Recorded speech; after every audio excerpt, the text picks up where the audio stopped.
Welcome to episode 2 of Claude's Unique Life, a reading of my grandfather's recorded memories, and he was born in 1913. This section covers some of his early childhood and grade school years before they moved to Indiana and eventually Chicago. So here we go. Kids do some strange things. We climb trees a lot. Down at the creek, about a block from home, we would climb a willow tree which leaned out over the creek. Finally, we would be up high enough that it would bend over and we could jump off to the other side of the creek. With my friend Paul, who lived next door, we would climb out his bedroom window, onto the porch roof, and then onto a tree and down to the ground, because why use the steps in the house?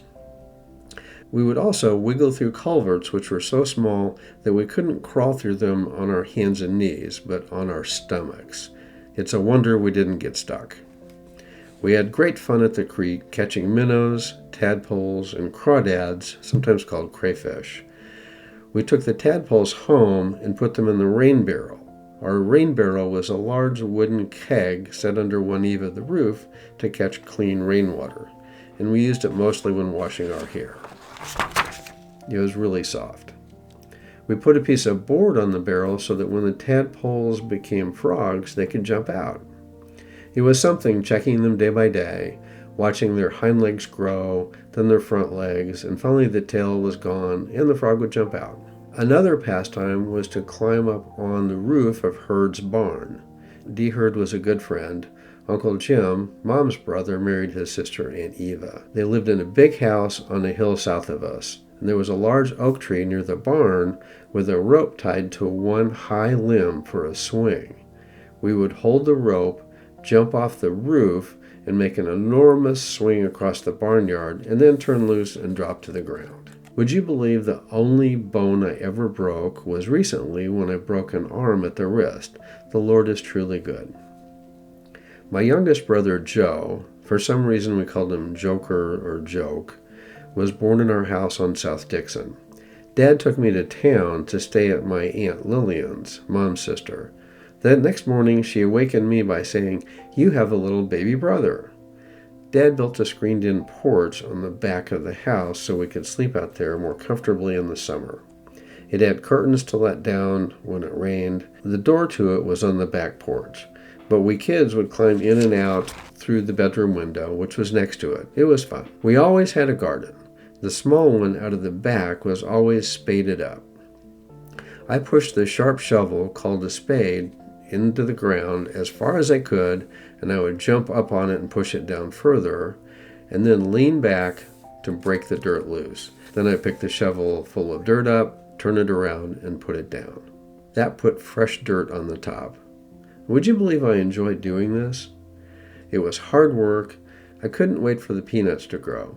As the plants grew, I would dig below to see how big the peanuts were. I guess you know the peanuts grow in the ground like potatoes, not on a bush or a tree. We had some fruit trees in the backyard, but I can't remember much about the fruit. There was also a grape arbor. Green grapes are really sour, but it's really hard to wait for them to ripen. About 5 miles north of us, Uncle Bill, Mom's brother, for some reason we called him Billum, lived on a farm. I used to stay with him occasionally. My cousin Orville and I would play in the loft of the barn where they kept the hay and the peanut vines to feed the cattle. We would eat a lot of peanuts, which were still on the vines. Can you savor laying on a big pile of vines, leisurely eating all the peanuts you can hold, especially when rain was falling on the tin roof? Easter Sunday, all of our families would go out there to the farm for an Easter egg hunt. There was a little stream flowing through their field lined with trees. All the kids were kept in the house while some of the parents went down to the stream and hid the eggs. They hid them in the trees, in the creek, under rocks and bushes, in large clumps of grass. I'm sure some were never found, but we raced out to find all we could, and it was great fun. I never learned to swim, and there wasn't much water in the creek, and when we were near the river, I was not allowed to go near where it was deep. I remember going fishing one night with Dad, the other men, and boys.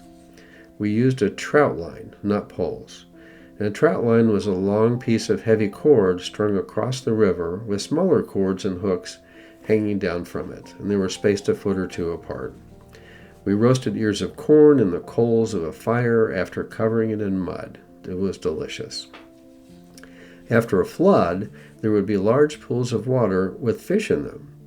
The men would take a long seine or fishing net and wade through the pool. The only problem was there were also snakes in them, and I didn't like that. During those years, we traveled a bit, like to Sulphur Springs, Oklahoma, where there were slimy rocks and a horrible odor and taste. And we'd go to Broken Bow or Broken Arrow to visit Uncle Walter Post's folks, and they were Mom's brother-in-law.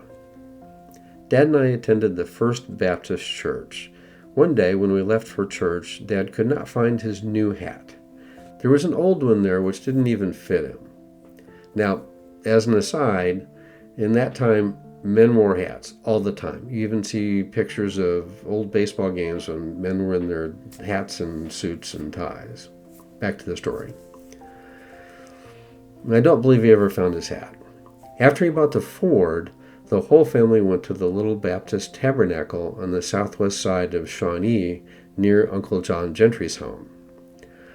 It had sawdust on the floor, crude wooden benches which would tilt backwards if the kids moved around too much, and the messages touched me.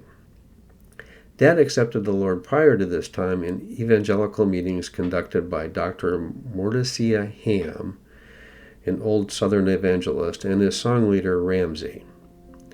On our way to church, we picked up other people so that the car was overfilled. On one visit to cousin Huss Gentry, who was a sharecropper south of Tecumseh, Oklahoma, we would drive as close as possible.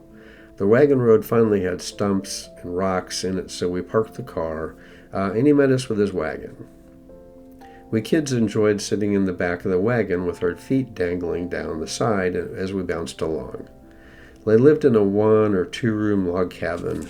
We kids slept in the attic, reached by a ladder. Their cotton field had a lot of round rocks in it, which when broken open had beautiful crystals. These days, those geodes would be worth money, but they were just round rocks with shiny stuff in them at the time. Anyway, back to the story. A couple of neighbor kids chased H.A. and I out of the cotton fields back to the cabin. Huss and 1 or 2 of his children later became ministers in one of the Pentecostal faiths, a fine Christian man. A real tragedy was the railroad strike around 1923 or 1924. The Rock Island never settled. Uncles Pat and Will went to work for the Rock Island and the Santa Fe.